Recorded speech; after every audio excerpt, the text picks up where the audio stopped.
Welcome to Sergeant War Dog TV. Let's go to war, baby. Let's go to war, baby. That's what I'm talking about, goddammit. Let's go to war, baby. Let's go to war.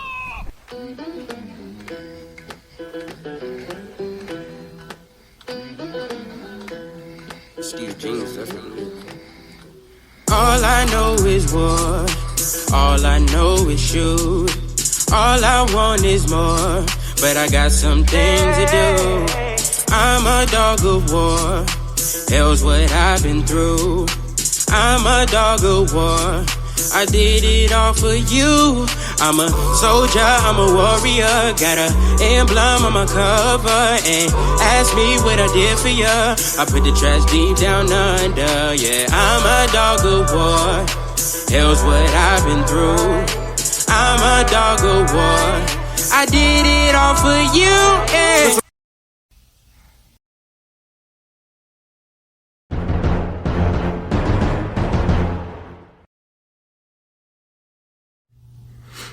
Sergeant War Dog TV is outdoors TV with swag. Now let's go to war.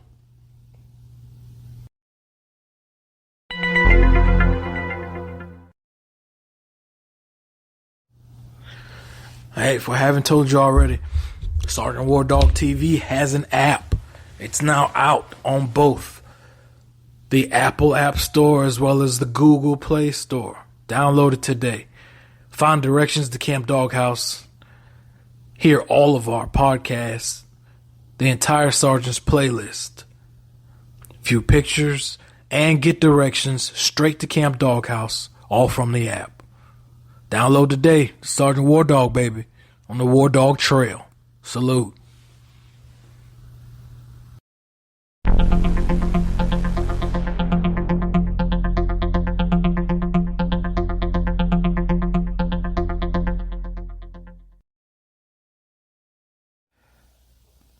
Be sure to follow Sergeant War Dog TV on social media. You can find Sergeant War Dog TV on YouTube, Facebook, Instagram, Twitter, Snapchat, Vimeo, TikTok, and LinkedIn. Catch us online. Subscribe, like, and follow us. Salute. Welcome back to the War Dog Trail podcast. This is your host, Sergeant War Dog, and this is episode 36. Now, for this episode, we had an interview with Dr. Owen Clayton from the UK, who wrote the book Roving Bill Apswall, Dispatches from a Hobo in Post-Civil War America. Now, this book discusses a veteran that struggled horribly even after the Civil War, being a wounded and disabled combat veteran who struggled with PTSD, alcoholism, homelessness, many other subjects that our modern day vets also face. So this interview was conducted on DV Radio, DV standing for Dysfunctional Veterans. They can be found at dvradio.net. And if you want to catch any of their live podcasts on Saturday night, we have the Barracks Talk podcast, where we express military dark humor and just have fun with things for a few hours. So you can catch DV Radio, Dysfunctional Veterans Radio, at dvradio.net on Saturdays from 8 p.m. to 10 p.m. Hope you enjoy this interview with Dr. Owen Clayton and his interview on dvradio.net. Salute. DV Radio. We have Dr. Owen Clayton on. He elected us to call him Owen. So when we don't say Dr. Clayton, don't get mad at us and say that's disrespectful. He told us to call him Owen in the pre-show. I have it recorded. I will play it if you don't believe me in podcast. Evidence, damn it. I got the receipt. But Owen is a senior lecturer in English literature at the University of Lincoln in the United Kingdom. He's written a few monographs, and among others, he's edited together the dispatches of Roving Bill Apswall in a book entitled Roving Bill Apswall, Dispatches from a Hobo in Post-Civil War America. We spoke about this a few weeks ago from Sergeant War Dog. Apswall was a child soldier, Civil War hero, ladies' man, entrepreneur, tramp, drunkard, a traumatized combat veteran, and he was homeless. That all introducing Mr. Owen. How you doing tonight, Owen? Hi, it's great to be on. Thank you so much for inviting me, and I can confirm that I did indeed say that you could call me Owen. Thank you. Just so everybody knows, you are in the UK, and it is 1 a.m, correct? That is correct, yeah. So it's actually the 18th here. Yeah, so he's in the future. And we're talking to the future. Yeah, and we're not getting lottery. The future, just ask me. We're not getting the lottery numbers. We were told that last week with Objective Zero. I guess the same goes for Owen. Yeah, sorry. Well, all right. That's the end of the show, everybody. Good night. Yeah, what good are you to us then? On a serious note, you've put together these dispatches, but before we get into that, could you tell us a little bit about yourself and what got you into doing this book? Yeah, sure. So I teach literature in English. It's a lot of the time I teach American literature, and I've been working on an academic monograph, which is just a fancy word for a difficult to read, expensive academic book that will only be bought by university libraries. And that book is called Vagabonds, Tramps and Hobos, the Literature and Culture of U.S. Transiency. I've just finished that, and it'll be coming out with Cambridge University Press next year, probably, rather than this year. But as I was doing the research that was a book into the subculture of basically hobos, and when that term came into existence in the late 19th century in the US, and how it sort of changed over time, and how it was different from the word tramp, and how it was different from the word vagabond, and how there was this kind of working class subculture of hobos that were kind of basically building up the American West in the sort of 20, 30 years after the kind of closure of the frontier, and the sort of development of American modernity and capitalism, if you like. And it was a lot, the two different groups that were kind of building the mines and the mills and the railroads and, working in the harvest fields and all that kind of stuff were, to a certain extent, migrants and also hobos. And so there was this kind of really thriving subculture that created lots of music and art and literature, and no one had really written about that. So that's what the other book that is coming out with Cambridge University Press is about. But as part of the research into that, I kind of stumbled across these letters written by William Aspinwall, Roving Bill, and over a 24-year period, and realized that they'd never been published by anyone. And I just found that kind of amazing, really, as that, they're just really, really, really interesting. So, it was, I guess, a sort of something that I happened across as I was doing, this kind of wider research into the hobo subculture, which was called Hobohemia. Wow. Wow. I didn't know there was a word or a subculture called Hobohemia. That took me aback. I wasn't ready for that one. I'm not gonna lie. Does that tie into the Bohemian subculture? Yeah. Yeah, absolutely. Oh. So, the term Hobohemia, it sort of brings together the hobo and Bohemia. And I kind of argue in the other book that, it was the first counterculture in the United States. So not just a subculture, but a counterculture, that was, trying to go against the mainstream in many ways, and kind of, particularly for things like workers' rights, because this was a period where, people were being, treated really badly in terms of their pay, and also, the conditions they were working in. And, you had some people trying to kind of fight back against that. And it was kind of, although the Wild West was over in one sense, it was still a bit of a Wild West in terms of, lawlessness and sort of what kind of conditions people would work under. And, hobos would kind of go all around the country, obviously, and work all different jobs and generally not be treated very well. But then the one advantage was that they could just leave a job if they didn't like it and go and work somewhere else. So then,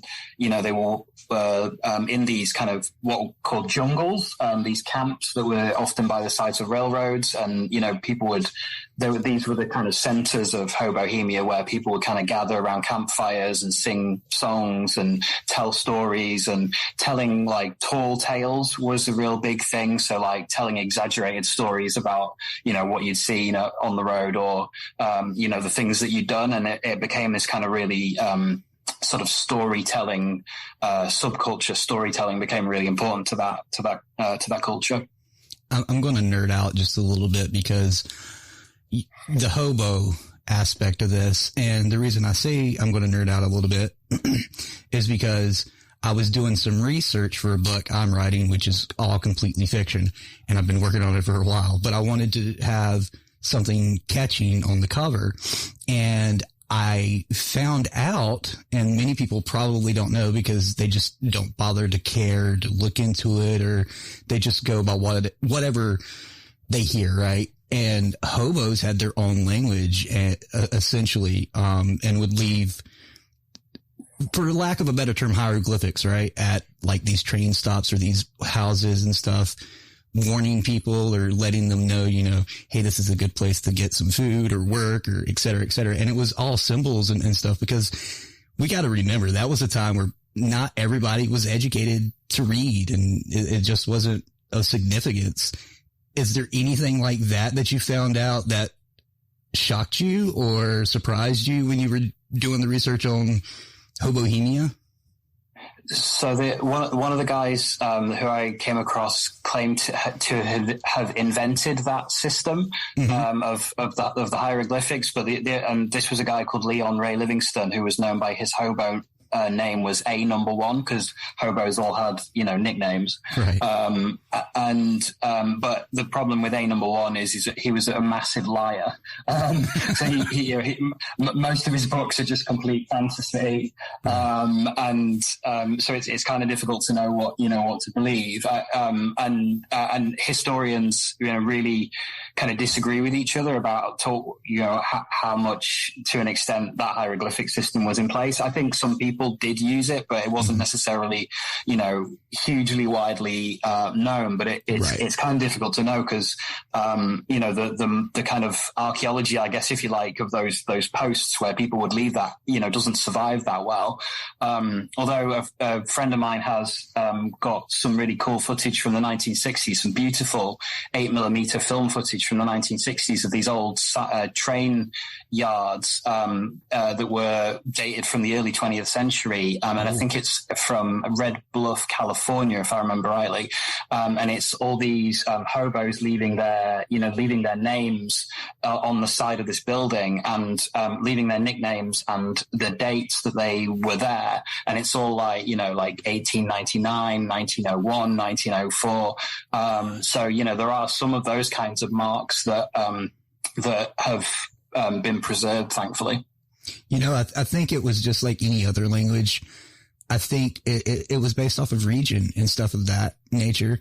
And like you said, it probably wasn't worldly known, or however you want to look at it. But again, I think it was centered to regions and groups and stuff like that. I could be wrong, but Aspinwall actually talks about it a little bit in his letters, actually, because it's one of the things that the guy who he's writing the letters to is interested in. So, it is actually, Roving Bill does actually say that he knows that people do it. He says that he doesn't really do it himself. He doesn't leave these signs. He doesn't really know all of the slang words. But that was another big part of Hobohemia, though, that they had their own slang words for things, because I guess that's a way of making sure someone that someone's inside the culture if they know those words. And obviously, if somebody doesn't know those words, then they're probably an outsider, and you need to be careful, and you don't trust that person necessarily. Right. And with hobo, I think the term has a horrible look upon it, thanks to media and entertainment, but it's not really that true as far as they're bad people, correct? I mean, they're just everyday people. They just were homeless or chose a life that nobody else chose. Yeah, definitely. So probably the best definition I can think of for a hobo was a transient worker. Mm-hmm. So somebody who was working for a living, but was just moving around to do it because, there wasn't the stable jobs necessarily in one place that, quite often in the early 20th century in particular, you would get, you would be given a job. Let's say you were in like Chicago or somewhere like that, and you would go to an employment agency, which were known as sharks, a job shark. And they would give you a job, but it would be, in a lumber camp in Oregon or something like that. And, they might give you a free train ticket or they might not, in which case you'd have to illegally hop a freight train to get there, which was obviously something that hobos did a lot and are kind of famous for. But yeah, so there was an organization called the International Brotherhood Welfare Association, which was a kind of a bit like a union, but also a bit like a kind of a charity and like a self-help organization that had hobo colleges in lots of different cities in the US. The biggest one was in Chicago. And they tried to set up a definition of the hobo works and wanders, the tramp dreams and wanders, and the bum drinks and wanders. So that was the sort of hierarchy that they were trying to set up. Now, I'm not saying that I actually agree with that hierarchy right. necessarily, but like the term hobo, the meaning of it kind of changes over time. And I guess what you're asking is like today, the word would probably just be used as like another word for homeless person. But yeah, in the early 20th century, and for a long time, it meant someone who was a worker, but just someone who moved around for their jobs. Right. Now, we've said all that in a roundabout way to get to the book of Roving Bill Apswall. Now, first off, why did you put together his dispatches in a book? I came across references to his letters in some work by some historians that I was reading. So the letters are written over a 24-year period between Roving Bill, William Apswall, and a guy called Professor John James McCook, who is a professor of modern languages at Trinity College in Hartford, Connecticut. It's this really, amazing long correspondence between these two people who you wouldn't necessarily think have a huge amount in common, really. But John James McCook was somebody who was interested in the problem of tramps and transiency and vagrancy. And Roving Bill was somebody who wanted to tell his story and, his own story in his own words. And I came across a number of historians talking about these letters, but they only ever talked about the letters by talking about a series of articles that McCook wrote, which he wrote in 1902. And those articles are called Leaves from the Diary of a Tramp. And those letters have some of Aspinwall's letters in them, but they also talk about lots of other people.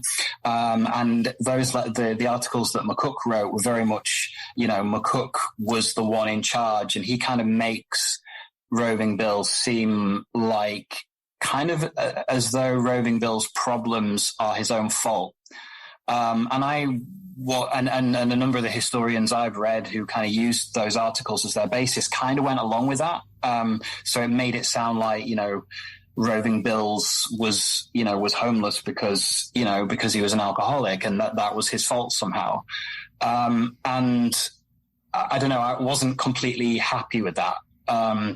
And so, yeah, well, then when I went looking for the letters and I found them and I read them obviously and thought, wow, these are amazing. These need to get out there because, Roving Bill's story has only really been told by McCook for about 100 years.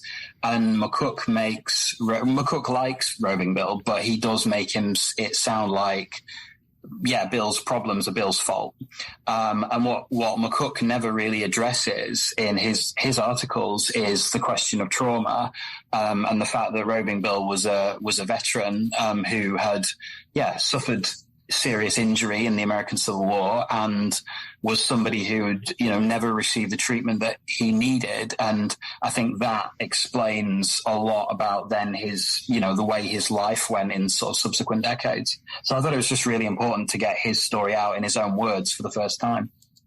Oh, definitely. And, that's, as I said in the pre-show, that's one of the big things that drew us to what Sergeant War Dog was talking about with Roving Bill was the fact he was a veteran and homeless and drunkard and you name it, and how it resonated with a lot of today's veterans.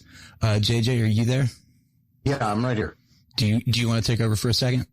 Yeah. So what I think what intrigued me the most is that just from the little bit that we've been able to read the excerpts and the press kit, for lack of a better term,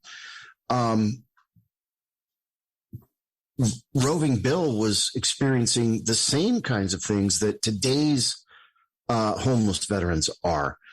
And what intrigues me and just really catches my interest is that one of the prevailing feelings, one of the things when you get to talk to a disabled veteran, a homeless veteran, one of the prevailing feelings that I've heard expressed is that they feel like they're alone, like nobody, that this has never happened to anybody else but them, even though they might be sitting on a bench in a park next to 3 other homeless disabled veterans.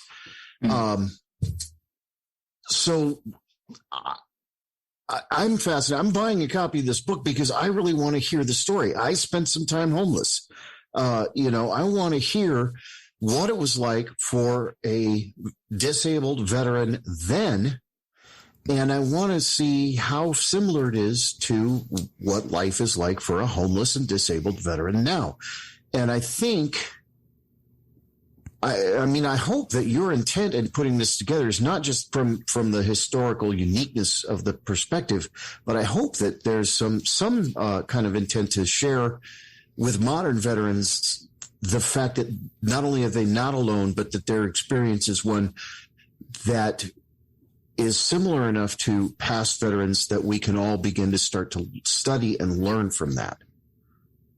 Oh, yeah, very much so. I mean, I think I first started on the trail of, I suppose, the Hobo book because I was walking to work in Lincoln, past lots of people sleeping on the street, sleeping rough, and, thought that, I wanted to do something, to help in it as much as a book can ever help. And yeah, absolutely. In terms of, if people feel that, somehow their experiences are unique to them.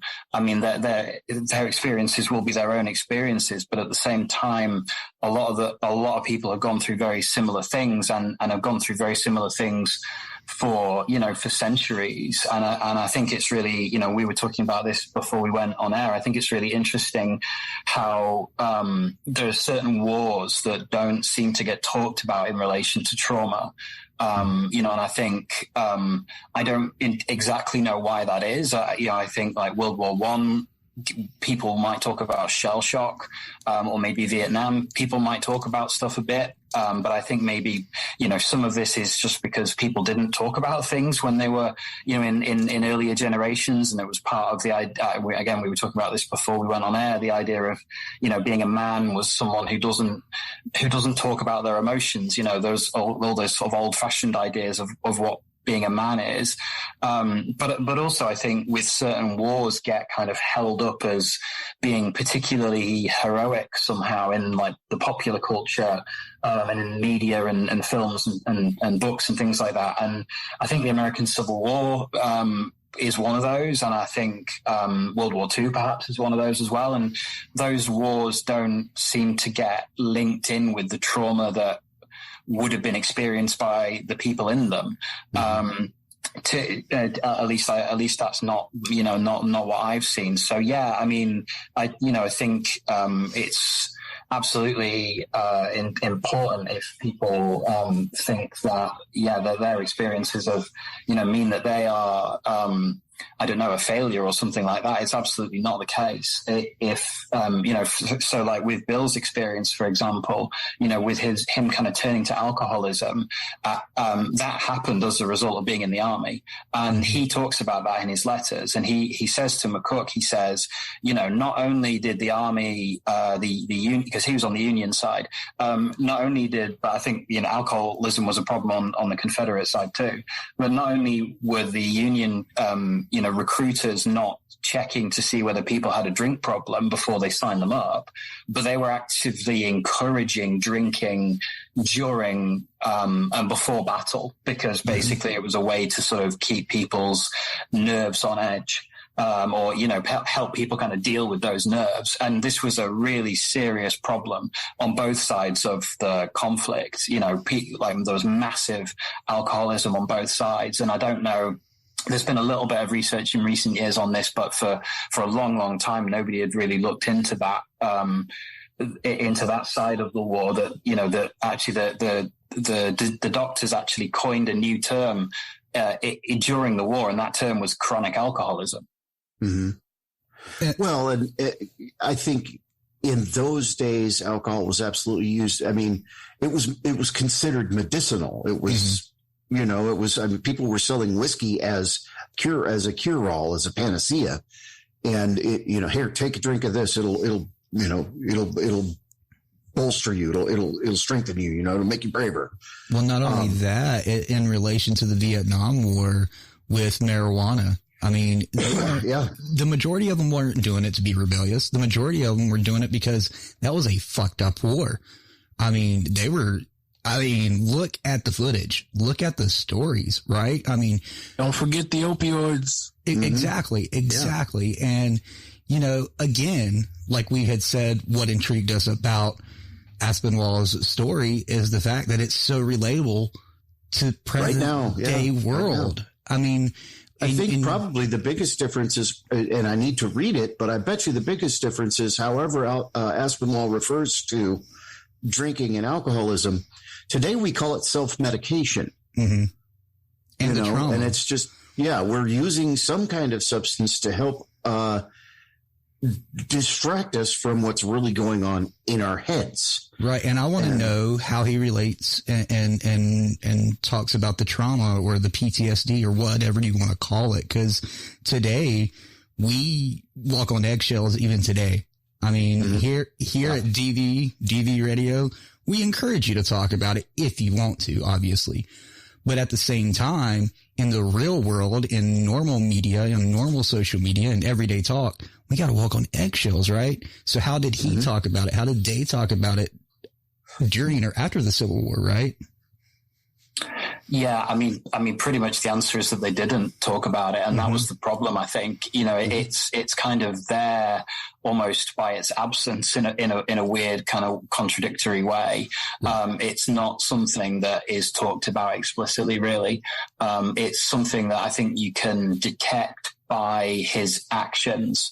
It would be my argument. It's a bit like when astronomers look for a black hole and, they can't see the black hole, but they can see other things that are impacted by the gravitational effect of the black hole. Yeah. It's a bit like that. I think if you look at the contour of his life, when he leaves the army and he kind of settles down, starts to get a decent job in a factory, he's relatively okay off at one point, and his life just collapses. And he goes through these repeated cycles of being housed and having his shit together, getting married, and then he drinks, and it all just collapses around him, and he ends up on the road again. And then maybe he has like 5 years on the road or 10 years on the road, and then he gets his act together, and he gets a job, tries to set up a business at one point. It collapses, he's back on the road. And so it's this real cycle of of homelessness and being housed. And I think that's where you can detect what he was experiencing. Unfortunately, it's not so much in explicitly what he says, because it's a time period in which that wasn't really done. It wasn't really acknowledged, unfortunately. And I mean, even in today's world, we still, with all the resources, we don't have the resources, right? Like, you can go to a psychologist, you can talk to a doctor, you can do this, you can go to therapy 24 hours a day, and they're still not even going to scratch the surface 9 times out of 10. And even back then, even if they did have that resource, with just the way the culture was, they wouldn't have scratched the surface, knowing what they knew then. I mean, it's eye-opening how relatable something that happened over 100 years ago is still relevant today, right? Like, we talk about, we've got it made today. And I'm not going to lie, we do. But in a psyche aspect, it's basically the same. Mm-hmm. Yeah. I want to mention real quick, because the fact that DV does also have our own DV farm in which we house, homeless veterans up in New Hampshire. Yeah, homeless and addicted veterans. Right. And then, from what I understand, right, Bo, we run DV Farm as a sober facility, right? Yeah, it's a long-term rehab for addicted and homeless veterans. And, the veterans that have come through is exactly what we've just talked about. I mean, they've talked to somebody, they've went to the rehabs, they've failed, and their life is just that cycle that you were talking about, Owen, that Aspinwall had, do the drugs, do the drinking, get married, have the family, and then it all comes crashing down. Okay, let's move on to the next plethora of bullshit that's going to tear my world down. And all that just keeps weighing and weighing and weighing until they have nowhere else to go. They have nothing else to do. And we take in the problem children, right? Like that's what we do. But yeah, I was thinking, right, that because Roving Bill was kicked out of multiple veterans homes, while he was seeking help, can you imagine DV6 having to, DV6 having to curse out and throw out? I'm going to tell you what, talk about a problem child. He is the redheaded stepchild. DV6 was Roving Bill for a while. Yeah, he really was. I mean, when you listen to his story, He done the drugs, he done the drinking, he done the crimes. He was homeless for how long? A few years? I mean, so yeah. And wow. One question I did have, Owen, when you were going through all of Aspinwall's, writings, is there anything that jumped out at you that made you go, wow? Yeah, there are some really poignant moments. So he talks about. So one of the things he does when he's on the road is he goes around fixing umbrellas for people, which was this job with the brilliant name mush faking because of the resemblance between an upturned umbrella and a mushroom. And so he's kind of like an old-fashioned tinker, I guess, kind of going from town to town and fixing people's umbrellas for them. He also does all the little odd jobs. He's actually really quite handy.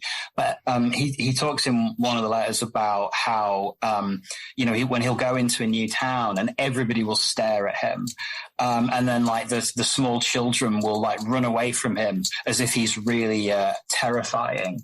And then he says, I must look And he writes in the letter, you know, I must look terrible. And then so I want to get a mirror so that I know what I look like. And then he manages to get hold of something reflective and looks at his reflection. And he says, I don't see anything terrible, just something a bit, I just look older. And I just, to me, that just was really, you know, like that voice of the person who is the one who is like the despised one, you know, the one who everybody is scared of, who you just don't hear that person's voice very often, and like what it's like to be that person that everybody thinks is a really, you know, terrible, frightening person, but actually is just a human being, you know, in a really bad situation. Now, you said that most other authors that had written about him basically blamed him and whatnot. When you went through his papers and you put this together, how did you come away looking at him? And obviously it's opinion, but what is your thoughts on what caused the troubles? And obviously to an extent we can blame him, but the overall cause, what do you think? Yeah. So, I mean, in terms of my overall feelings about him personally, I suppose I like him. He's quite a charmer. You can kind of see how he was, you know, managed to like, he was quite popular with people and including men and women. And he's quite a charming person. And you sort of get a sense of that as you're reading. So it's quite hard not to like him as you're reading the letters, even though he doesn't always treat people as well as he should do. He will, you know, like leave women at the drop of a hat kind of thing. But so he, you know, I'm certainly not claiming that he behaved perfectly, far from it actually. Well, but in terms of what caused it, I mean, you know, he gets shot in the head basically in 1863. So it was the Battle of Champion Hill, which was, you know, in the part of the Vicksburg campaign, and he's fighting for the 47th Indiana Regiment for the Union, and he gets shot in the head and shoulder as well, and he got knocked unconscious by a mini ball, and basically he then wakes up and finds himself behind enemy lines. And he's a prisoner, you know, the Confederates have captured him. And he claims to be able to see, one of the Confederate generals, looking through a telescope at the Union troops. He claims to be that close to him, but then the Union troops, do their own counterattack. And while that's going on, he then kind of slinks away, and manages to kind of rejoin the Union lines and get himself to hospital. And he actually ends up re-enlisting and, you know, fighting on in the rest of the war. And so I suppose, you know, I think there's a generalized thing to blame, which is the war in terms of it turning him into an alcoholic. But I also think probably specifically that incident, I mean, I can't prove it. But I think specifically that incident, I think had a big impact on him because it's something that he writes about again and again. You know, he writes articles to newspapers about it. He repeatedly writes to McCook about it.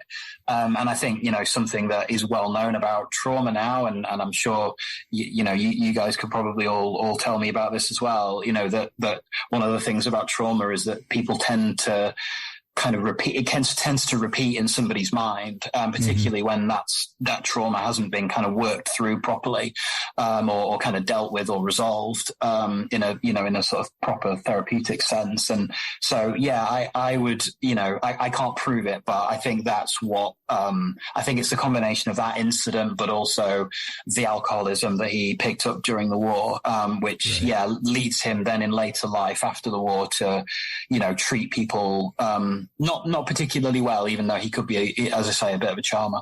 I don't want to keep you on much longer, and we'll close it up here in just a few minutes. But first off, the fact that he survived the mini ball, and for those that don't know, that's basically a hollow point bullet that was used during the Civil War. The fact that caliber hollow point bullets. Yeah, the fact that he survived that is just mind-boggling, because they were a killer. Most people died from those. It didn't really matter where you got shot. You either died from the shot, or you died from the infection, or you died from something. Just wow. So I can see why he had trauma. I'm not gonna lie. Also, you mentioned, you know, he would leave women at the drop of a hat. Would you equate that to what a lot of veterans today do, and they don't want to deal with it anymore, so let me get rid of it? I guess that, is something that is maybe seen in, people who are experiencing homelessness as well, that sort of sense of, I can, try and run away from my problems and hope that they won't catch up with me, I suppose, which is obviously, it's kind of a losing battle, isn't it? If the problem is sort of within, you're always going to kind of carry it with you. But at the same time, it's a very understandable reaction. And I think it deserves sort of empathy and sympathy and help and support. Yeah. And like you said, he definitely wasn't a saint, but at the same time, like I just said, you have to see what caused that, right? You can't just say, well, he was a piece of asswall shit. Like, go ahead, JJ. And you said he was a child soldier. What age did he join the Union Army? He was 16 when he signed up. Jesus Christ. So, that's possibly quite a bit of the issue too, is that at that age, he certainly wasn't, in today's society, what we consider mature enough to make those kinds of decisions, to do things like join the army, and certainly don't have necessarily the emotional maturity to deal with the things you face in battle. That is just absolutely... but at the same time, we have records of soldiers who lied and joined World War II at the age of 14. So, yeah, because there was some of them done sort of a non-fib where, and I can't remember the exact quote, but when they would be in the sign-up line, they would actually put on a piece of paper they were 18 or 19 in their shoe and say, I'm standing on 18, or whatever that quote was. I can't remember exactly what that slang was. And they weren't lying. They were literally standing on that, but they were talking about their age instead, which is just, wow, Oh, and we do have a question from our chat from Red's Place. She asked, what's next for you? Do you have anything else on the horizon? I'm sort of got a couple of projects that I'm basically trying to see whether I can get any of them funded to see before I decide which of them to sort of go for first. So one potential project is I'd quite like to do some work on Paulie Murray, who was the jurist and sort of civil rights activist, and another project which I think might be more of a longer term project is I'd like to do a book on American prison writings, because that isn't something that has been written about a lot. And I think, a lot of really important works of literature and politics and philosophy and religion and all kinds of areas have been written while people have been in prison. So I think that'd be really interesting. Quite looking forward to getting my teeth into that one. I can tell you we understand the getting the funding part. Most of this is out of our pockets. Go ahead, War Dog. I wanted to touch on, because when I read the book, I totally, I just wanted current and modern veterans to always get that acknowledgement, like, man, whatever we're dealing with now, have gone through, this has been going on, we're not alone. We're not alone. Right. Mm-hmm. And, but I really wanted to touch on the status of British soldier homelessness and suicide, because we know what our stats are here in the U.S., but we really don't, we haven't had a chance, many of us, to find out or to delve into what it's like in the UK for their combat veterans. Yeah, I think it's very similar. So I think the rates of, the army in Britain, I don't know about in the US, but in Britain, the army don't like those stats about suicide to be made public, unfortunately. But in terms of homelessness, I know it's very high. I think it's even sort of 20-30%. So a really disproportionate number of people, and for very similar reasons to what happened with Roving Bill, right? That when people are no longer kind of useful, they often just get kind of dumped and expected to just go back to civilian life as if they haven't been through an absolutely earth-shattering, life-changing, psyche-bending experience for the last however many years, and then just all all of a sudden supposed to sort of switch back into being a normal civilian again. And oftentimes that is not possible without much more support than is made available. So yeah, it's a very similar situation. I think somebody who's a friend of mine called Joe Glenton has written a book actually about British ex-servicemen, which came out last year, and I forget the title of it now. But his name's Joe Glenton. So if people are interested in, hearing about British former vets, I would Google him and check his latest book out. One other question that I had pertaining to the UK and your veterans, correct me if I'm wrong, you don't really have a Veterans Affairs over there, do you? What kind of veteran services does the UK offer? Yeah, I don't know if there is as much even necessarily as you guys have. We have the British Legion, which is a kind of charity that funds, specifically for veterans. Right. They fundraise. We were talking about the red poppies in November. They fund for that, and people get military pensions, which are supposed to help. And I think the other funding that people can get is, if they want to go and do university courses, which I believe is also the case in the US as well. Mm-hmm. But it might very well be that there is possibly less than is in the US. Yeah, I knew you guys didn't have a dedicated quote unquote Veterans Affairs, which is a travesty. And I know a few people from the UK, and I follow a few people and stuff like that served, and they have the black dog chasing them quite a bit. So I wish that we could do so much more for you guys, especially in terms of veterans and homelessness in general.